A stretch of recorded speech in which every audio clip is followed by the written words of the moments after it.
Welcome to Pediatric Sleep Birth to Teen Years. This is a free webinar for patients, and we are so happy to have you. The next slide, we're going to do a little bit of housekeeping.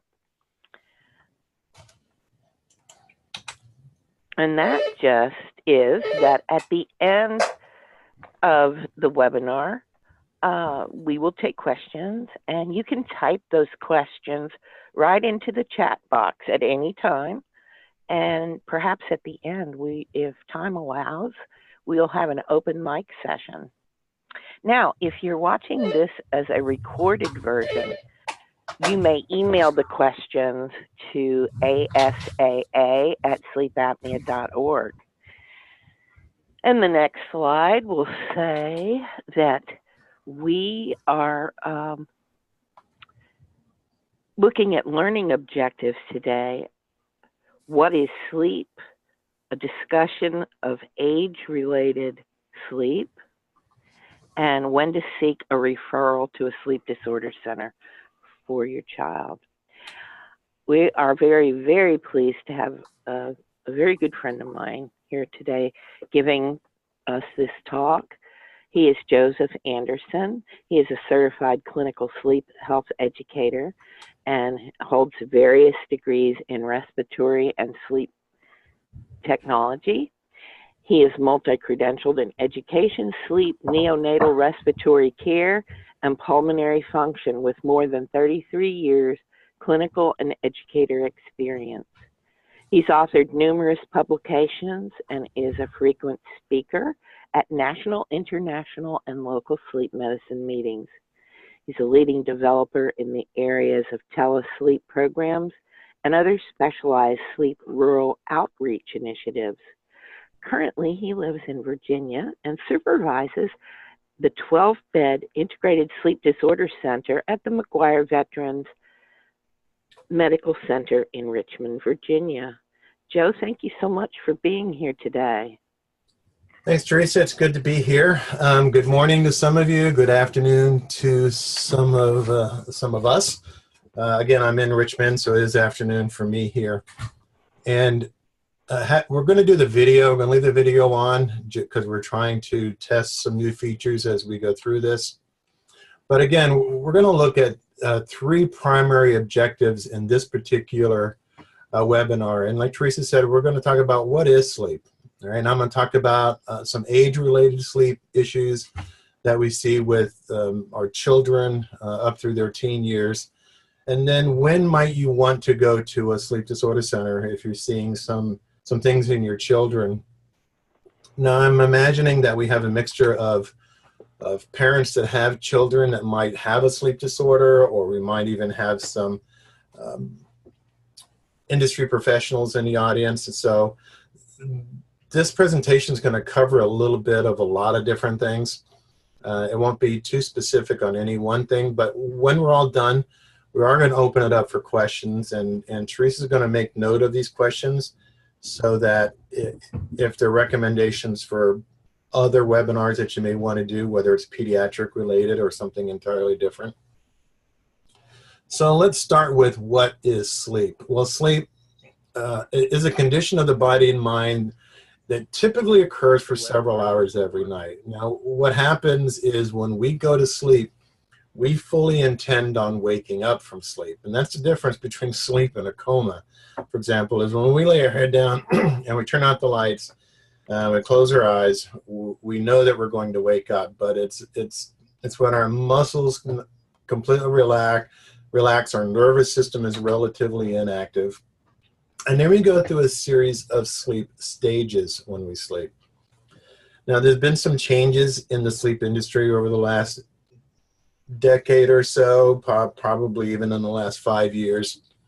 But currently, what we're looking at now is we have a few different stages of sleep. And I think it's important that we get an understanding of what some of these stages are so that we know where our children are.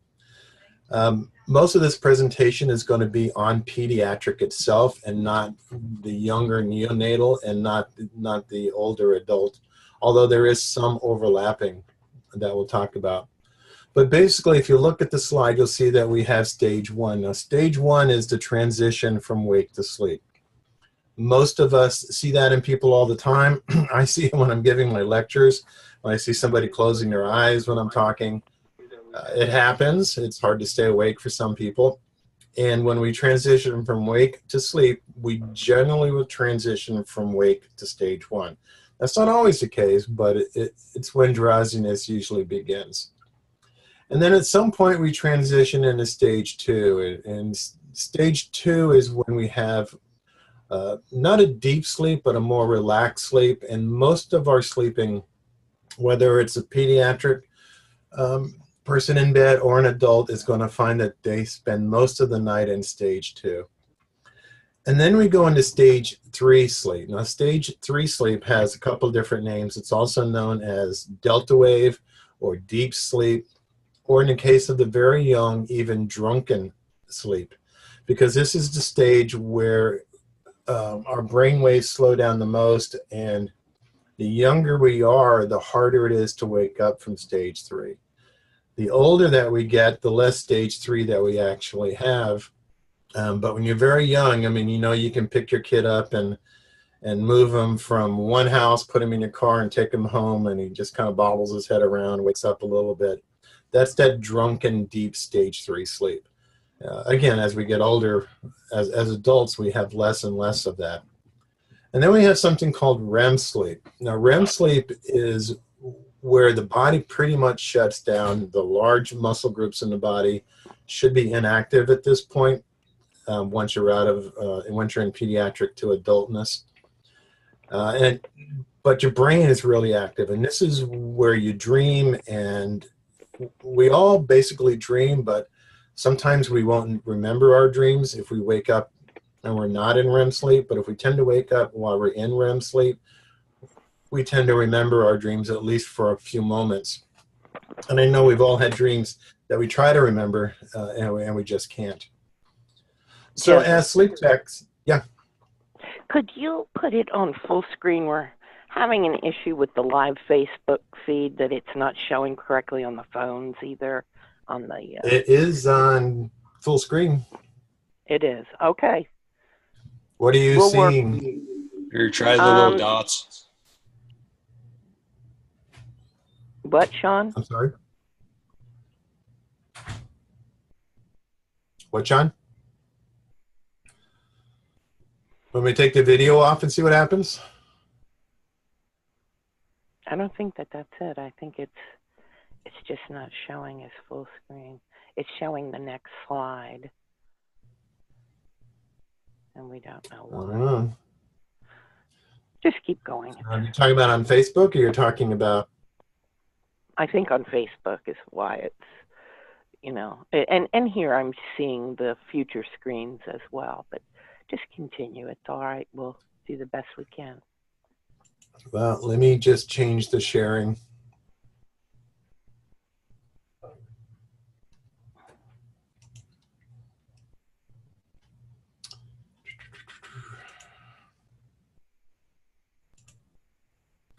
Because this is, I thought this is what we looked at before we started. And I've done nothing on my end to make any change. Just continue. It's all right.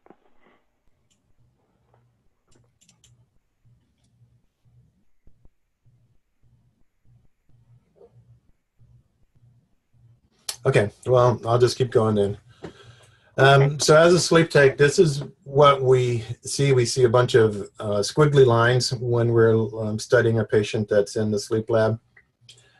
In this case, you're seeing a couple of channels. You're seeing some brain waves. You're seeing some chin activity, and you're seeing some eye activity. So if you look all the way on the right, under SWS, that's a slow wave sleep. So the reason I had this slide here is so that you can see that the brain waves really do change from the far left when you're awake to the far right when you're in deep sleep or stage 3 sleep. And then this slide talks about age and REM sleep. If you look on the left side, you're going to see infants on the top left, and then in the middle, children, and going down to adults. And you can see the percentage of time that we tend to stay in REM sleep and it gets less and less as we get older, as you can see on this particular slide. So everyone dreams, right? We dream, like I said, we dream every night. We don't always remember our dreams. REM itself stands for rapid eye movement, and we can sometimes see that if we're looking at somebody who is in REM sleep. Sometimes you can't see. And we actually measure the eyes. We're not measuring eye movement. We're measuring the muscle, the electrical impulse, I'm sorry, that moves through the eye. So even if you don't see the eye moving, when you're looking at somebody, we can pick that eye movement up with the sensors that we put on the body. And then some people have nightmares. It's not uncommon to have nightmares. So you can have your nice dreams, you can have your nightmares. And again, about everybody has a scary dream, but the most important thing to remember for the children is to reassure them that it is a nightmare and it's only a dream. Sometimes these nightmares can have a funny ending, sometimes they can have a scary ending. If you have a child who has a lot of nightmares, you may want to start keeping a sleep dream journal and start writing these things down. Again, remember, even with your own dreams, if you wake up and know that you had a dream, it's not very often that you remember it after you go back to sleep and wake up again. I don't know how many times that I hear from myself and from patients and myself that we wanted to remember the dream. We thought we would remember the dream, but we didn't. So a dream journal is a pretty cool thing to do, particularly if you have a child who is having a lot of nightmarish type of dreams. So how much sleep do we actually need as we're growing up? Well, this is a great chart because on the left-hand side, you can see where it goes from newborns to preschool, through school age, teens, and even adults. And you can see that when you're a newborn, you're going to need 16 to 18 hours of sleep. Now, these are all recommendations from the various foundations and associations that have to do with sleep diagnostics. But when you get into the pediatric area, somewhere, I guess, in the school age area, we're looking at about 10 hours of sleep. Of course, we don't always get that when we're a kid, but that's the goal that we should be looking for. Now, there are some pretty good sleeping tips that we can use, and I guess one of the more common ones is to go to sleep on time. Pretty much try to stick with the same schedule. And that includes weekends. If you can get your kid to do that, to get them to bed relatively at the same time every night and get them up at the same time every morning, you're going to be able to keep their circadian rhythm, which is their internal clock, in line, and they're going to be able to have much more productive sleep than if it's scattered all over the place. You also need to sleep in a quiet, dark, and a nice environment. A lot of the sleep disorders we see in pediatrics are because the room is too hot, or the room is too cold, or they're sharing a room with a sibling, and the sibling is having some disorders of their own, whether it's snoring or getting up to go to the bathroom, and that's waking up the other child that's in the same room. I'm going to try to make another change on this screen, but let's see what happens.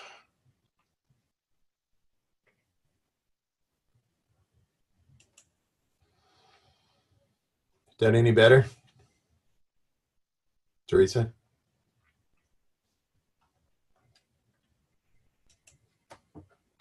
I'm checking. Okay. It's the same, but it's all right. It's okay. Okay. This is the first time we're using this software, so it's a little, the Facebook part I think might have been a little challenging, but it's okay. We're moving right along.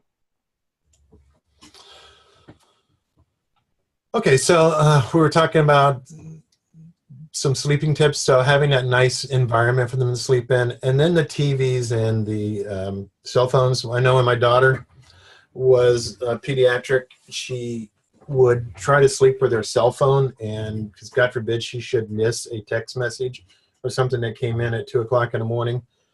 So what we ended up having to do was have her leave her cell phone charging in the kitchen so she didn't take it into the bedroom. And then make sure the kid has a comfortable bed. A lot of times we tend to buy the cheapest mattress that we can for our children and buy nice, comfortable mattresses for us as the parents and adults. But if the kid doesn't have a nice, comfortable mattress, it's going to cause some sleeping problems for them. And then make sure they don't eat large meals before they go to bed, particularly carbohydrates, because that tends to increase metabolism. And as the metabolism is increased, it tends to cause some arousals and things during the night. So if your child can't sleep, there's some things that we can do to help make that better. And this is a great chart that I saw that I just added to this presentation the other day, and it's 10 tips for better sleep. So let's go through these really quick because they all have to do with our pediatrics, our children. Maintain that daily schedule, as I've already talked about. Reduce caffeine intake. Now this can come probably not from coffee from the pediatrics, but certainly from energy drinks, sodas, other ways that they can ingest caffeine. So we want to restrict that very early in the evening so that they can go to bed, because one of the major sleep problems we see with pediatric patients is insomnia. So we want to make sure we find a way to keep that from happening. Again, turn off the computer. Don't go to bed on a full stomach. Don't engage in a lot of exercise. It's certainly okay to move around and take a walk or whatever, but don't have the kid running around out in the yard and then expect them to be able to go to bed right away. Beverages, we don't want our children to be waking up in the middle of the night to go to the bathroom any more than they have to, so watch the fluid intake. And again, keep the room dark, nice bedding. And if we do all of these things, we're going to have a pretty consistent circadian rhythm or internal clock. So what are some of the sleep traps that we seem to find with our pediatric patients? Well, these are the big ones. Loud noises, sodas, too much light, watching TV, playing video games, all those types of things. So one of the things that we as an industry now are looking at are school start times. And there's a quote here that says, given that the primary focus of education is to maximize human potential, then a new task before us is to ensure that the conditions in which learning takes place addresses the very biology of our learners. Now, what that means is our kids need to have the correct amount of sleep, and we need to keep that circadian rhythm set so that they get that amount of sleep. So what researchers have begun to find out is that, particularly with high school students, that they start school way too early in the morning and then they stay up way too late at night, so they're not getting enough sleep. Now we're dealing with teenagers at this point, so we already have the teenage issues to deal with, and now we're depriving them of the sleep that they need. So a recent poll conducted by the National Sleep Foundation found that 60% of children under the age of 18 complained of being tired during the day. And according to the parents, and 15% said they fell asleep at school during the week. So this graph on this slide shows you that if you have the late bedtime, you're going to have less sleep. You're going to be tired during the school week. You're going to want to sleep in on the weekends. And when you do that, again, remember, we're trying to go to bed and get up at the same time. If you sleep in on the weekends, you're resetting your circadian rhythm to something other than your school schedule. So we're really looking at adjusting school start times, making the high school start a little bit later. This has had some success in some states and has been less successful in other states, but it's something we're certainly looking at. So when we look at sleep disorders, whether in pediatrics or adults, they generally fall into two categories. One is primary sleep disorders and one is secondary sleep disorders. Now the primary sleep disorders are which a person's sleep problem is their main disorder. Insomnia tends to be a secondary sleep disorder, and it could be environmentally induced, something along those lines, but a primary sleep disorder could be something like obstructive sleep apnea. And what we do is we test our children, just like we test our adults, and we can do a sleep study in the sleep lab. And we hook them up to a series of friendly sensors, and we can monitor their brain waves. We can monitor the heart. We can check whether they have eye movements to see if they're going into REM sleep. We can look at their leg or limbs to see if they have any type of activity that's going on there that could be causing arousals or waking them up. We're going to check their breathing. And in some cases, we're even going to check their oxygen levels. So sleep problems that have the potential to affect a child's cognitive, emotional, and physical health are how we define pediatric sleep disorders. And some of these can be the obstructive sleep apnea that we're going to talk about, bedtime resistance, which could lead to insomnia, the circadian clock abnormalities we've already talked about, nightmares, which we've mentioned. Now, night terrors takes nightmares to an entirely new level, where night terrors are when our children begin to act out their nightmares. It's a much more realistic dream, I guess, than a nightmare would actually be. We have parasomnia, such as sleepwalking, which can be very dangerous. Bedwetting. Bedwetting can happen for a number of different reasons. It could be a physiological reason, but also could be because they're in that deep, deep sleep that we talked about earlier, that stage 3 or delta wave deep sleep. The urge to get up to go to the bathroom is not strong enough to break through that deep sleep, and they tend to wet their bed. Kids who have this problem tend to outgrow this over time for a couple of reasons. Biggest reason is they have less and less of that deep sleep. So there's a curve there that once the urge to pee crosses the curve and it wakes them up from the deep sleep, then they no longer wet their bed. But of course, there are other reasons a child will wet their bed that's not sleep related. And then we have restless leg syndrome. Restless leg syndrome is when you'll see a child generally move their leg continuously. It's generally one leg or the other. If they have that, that often tends to also happen in their sleep. And when it happens in their sleep, it's called periodic limb movement disorder, and it can cause arousals, which will disturb our kids' sleep. So if you think that your child may be suffering from a sleep disorder, you want to look for a couple of symptoms. You want to look for whether they're having trouble paying attention. And this goes beyond just the normal childhood, being a pediatric or a teenager. Look for decline in school performance, because it could be sleepy at school or falling asleep at school. How about snoring or unusual noises from your children when they're sleeping? Restlessness is another one that tends to show up. Hyperactivity, meaning they're just really kind of on the wild side. Bedwetting, we've mentioned. Falling asleep in strange positions, maybe when they're watching your TV shows or when you go to the movies. And then you need to ask about the quality and kind of sleep that your kids are getting. Talk to them. Ask them if they feel tired during the day, if they feel rested when they get up in the morning. Look for that insomnia where they have a hard time going to sleep, or sometimes it's just a hard time going back to sleep after they've already been to sleep. They wake up in the middle of the night and they have difficulty returning to sleep.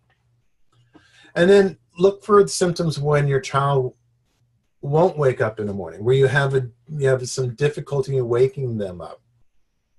Right? And then learning problems, and then look for depression or anxiety in your child. All of these can be signs of some type of a sleep disorder.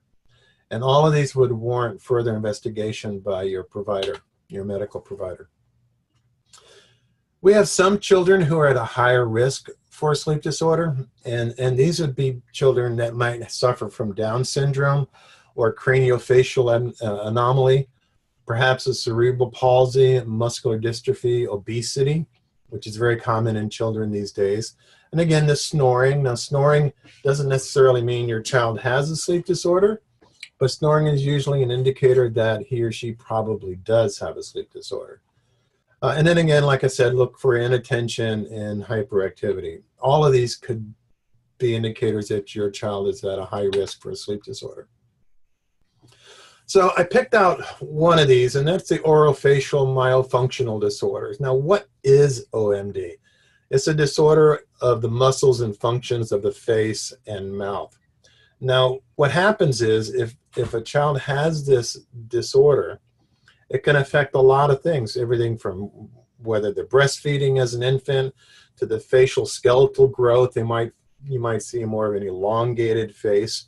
They might have problems chewing and swallowing and possibly even speech. But for us on this PowerPoint, what we're looking at is the fact that it can affect their sleep.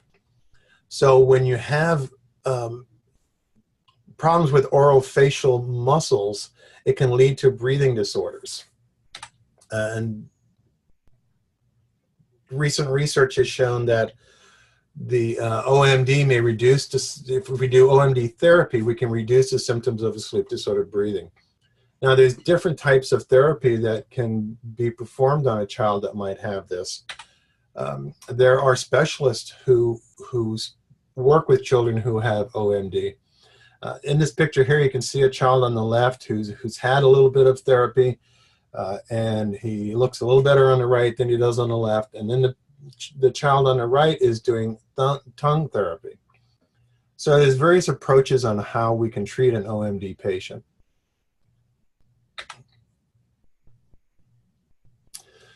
Other oral and facial issues that we might see in children are bruxism, where they're grinding their teeth. We might see scarred cheeks or high palate, recessed chin, as is in the case of this child here. So when we look at primary and secondary sleep disorders, these are the things we're looking at. Is there a physical cause for the sleep disorder, or is an environmental cause for the sleep disorder? Both of which can have therapy, both of which can be rectified, in some cases completely rectified, and in other cases at least improve the child's quality of sleep. So why seek help from when you suspect your child has a pediatric sleep disorder? Well, it's because a sleep disorder can cause some significant comorbidities that can affect our child's cognitive, emotional, and physical well-being. And these disorders can progress into adulthood if it's not treated when they're a child. And this can cause cardiovascular problems, hypertension, diabetes if it's in the case of obesity. We can increase our child's risk of stroke as not only as a pediatric, as our children, but as they grow into adulthood. So when we have insufficient sleep, this chart shows you that there's a lot of problems that come from that. And that can be that poor attention span or poor organization, no motivation, irritability, frustration, depression, anxiety, even defiance. Even more defiance than we already experience with our kids when they, just by the fact that they're a teenager. So there's a lot of things that we can look at in pediatric sleep. So what we've tried to do today is just touch on a few things and try to get some feedback from you as the audience as to other areas that you would like to see us go into and go into more detail. So if we have any questions, Teresa, I guess we can go ahead and do that. Well, so far we don't have any questions coming in on the Facebook feed, and I don't see any in the chat box. So wherever you are, if you have a question, feel free. Down at the bottom of your screen, if you're in the Zoom view, you can press the chat button, and that'll allow you to get in there. We do have there is one question here from Diane Weiss. Oh, you're welcome, Joshua. We have a 7-year-old. This comes from Diane. We have a 7-year-old in our pediatric practice who head bangs every night as he falls asleep. There are no known etiologies. Are there any thoughts, Joe? Well, first of all, I am a sleep tech and not a physician, so I want to clarify that. But I can tell you from my personal experience from my brother.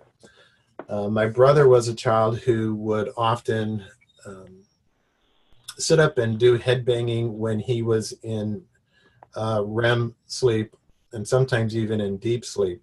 And it was pretty interesting because you would see him go into these deep sleep stages or into REM, And he would do this, which is a REM behavioral disorder, and he would start to rock, which, and head banging. And then as he changed the sleep stages, he would stop doing that. Now, he outgrew it, and I think a lot of kids do outgrow it. But 7-year-old is probably getting right at that edge where if he's not outgrown it by now, then I would suggest that he contact a sleep center that specializes in pediatric sleep, and so that he can be tested, and let's see what's going on. Okay. Here's another Somebody's one. asked about having a copy of the PowerPoint presentation. That well, is we're available. going to have it. It's the recording will be up shortly, and you should get a link if you attended or if you registered. You can get a link that will take you right to the recording. Okay. I can see the questions, Teresa, so if you want me to go ahead and address them, I can go ahead and do that. Absolutely.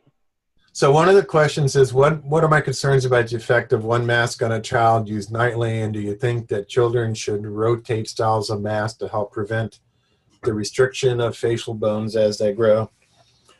Karen, I haven't heard that that's a problem. However, as the child grows, we definitely need to pay attention to the mask size as it changes.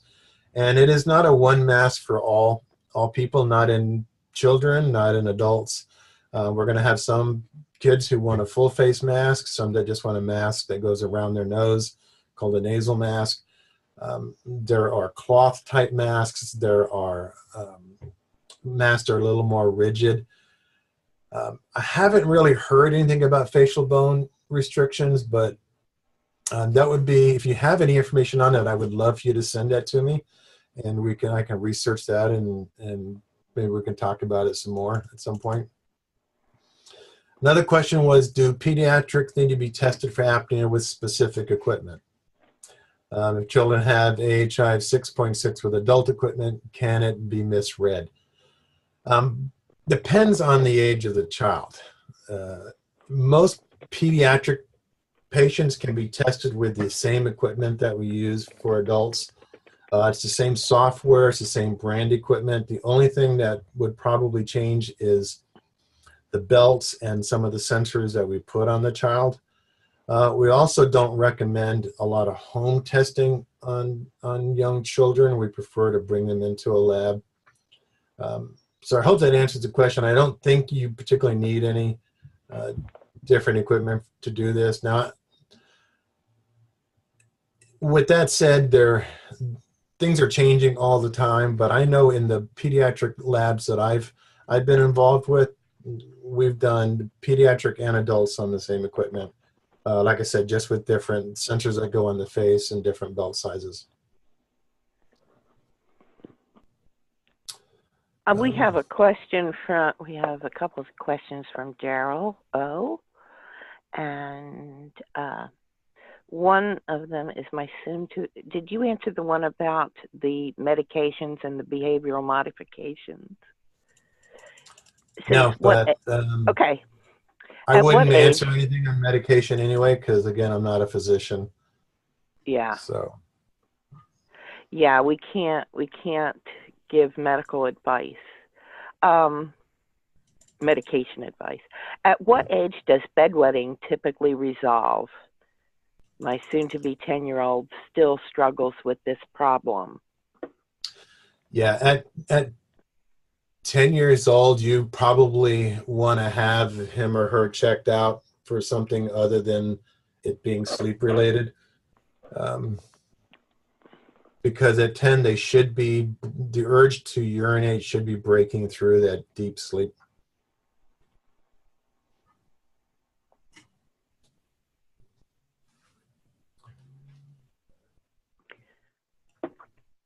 There's another question here. Let's see. Karen talks about she's spoken to some of the pediatricians about the mask and the facial structure, I guess, and that most compliant children she saw were in the most moon-faced. So just wanted to pass that on.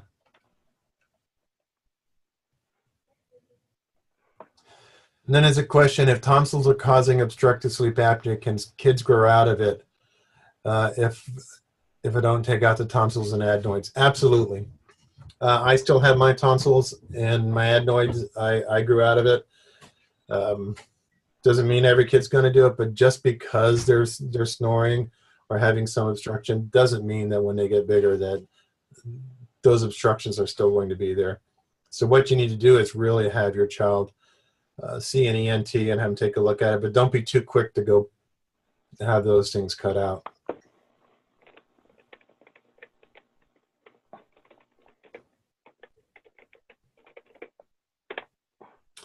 One of the things we didn't really talk much about is the treatment for obstructive sleep apnea. So let me touch on that real quickly. And usually it's CPAP. And CPAP is basically a mask of some sort, the various types that go on the face, and that mask is connected via a hose to a blower, if you will, or a positive airway pressure machine. And there are different types. Some provide a continuous airway pressure, some have varying airway pressures as the child breathes in and out. These are the same type of machines that would be put on adults. The only difference is the settings on the machine and the size of the mask for the child.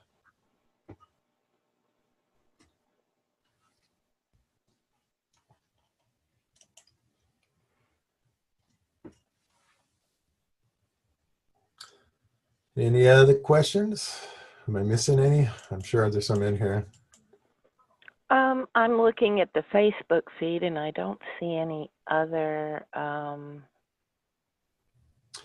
Adam from the Facebook feed says orthodontics plus the myofunctional therapy and CPAP worked for his daughter. He said that his daughter's AHI went from 27 to 12 post adenoidal surgery, and that there was a dramatic improvement. There's a question here about any dangers of CPAP. I wouldn't say there's dangers. There could be some complications with certain children. I've seen those who are susceptible to nose bleeding, for example, might have some nosebleeds in the beginning. It's not very common for that to happen. I've also seen some irritation in the throat, and if the mask doesn't fit correctly, there could be some air leaks that go up into the eyes that can dry out the eyes. But if the child is fitted correctly for the mask and is on the correct settings, those chances are greatly diminished.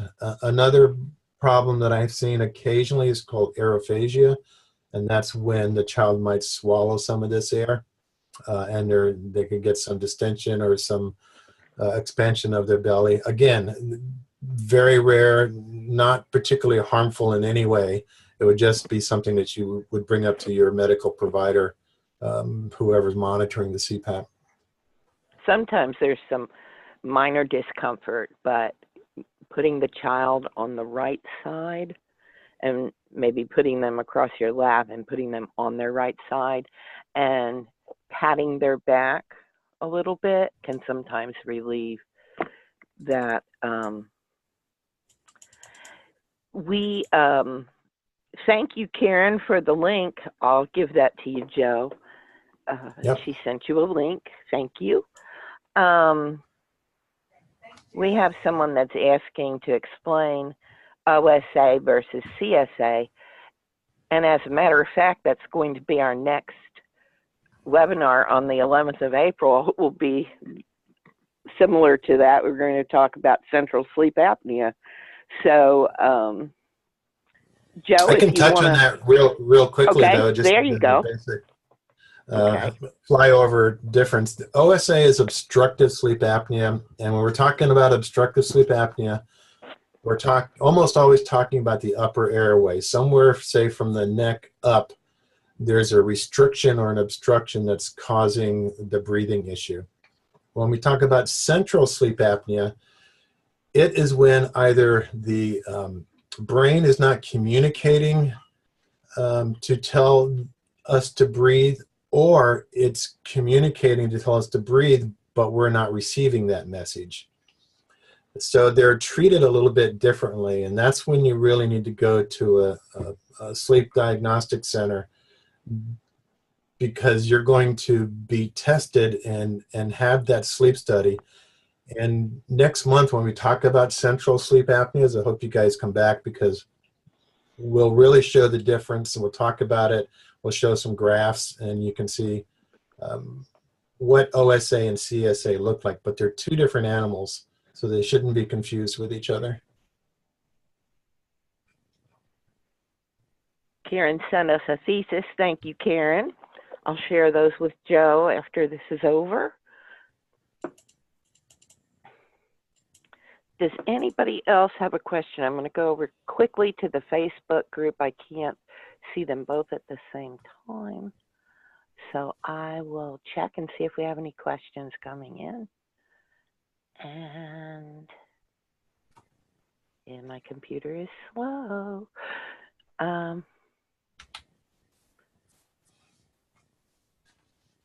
More dangerous. Oh, Adam said more dangerous to drink wine or take a pharmaceutical prior to sleep than using PAP therapy. That was in relation to the person that asked about the dangers. That is correct. Yep. Yeah, if you need to wear CPAP, you're far better off wearing CPAP than not wearing CPAP. Absolutely. If you would like to be, probably the hardest part about it is just getting used to wearing it. yes, It's the same for adults. It's going to be the same for the children. You've got this piece of plastic or cloth strapped to your face. It's not normal. It doesn't feel good. But it's like anything else. If you can bear with it and do it a little bit more each night, after a period of weeks, you'll begin to get used to it. And almost every person that wears PAP therapy, if they wear it for those couple of weeks, will begin to feel a difference. Some feel the difference overnight. And for me, I didn't feel the difference overnight. I wear CPAP. It took me probably a few months before I was convinced I was actually feeling better. And I've been doing this for 33 years. So I really resisted it. But I got older and I got heavier and I needed to go on CPAP. And I wear it nightly, regardless, every single night now.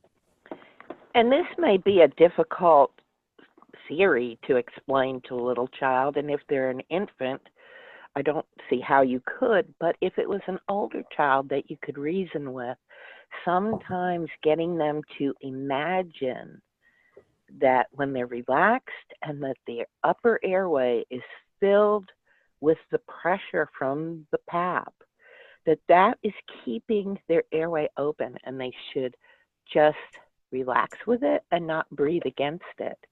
And suddenly they will feel comfort.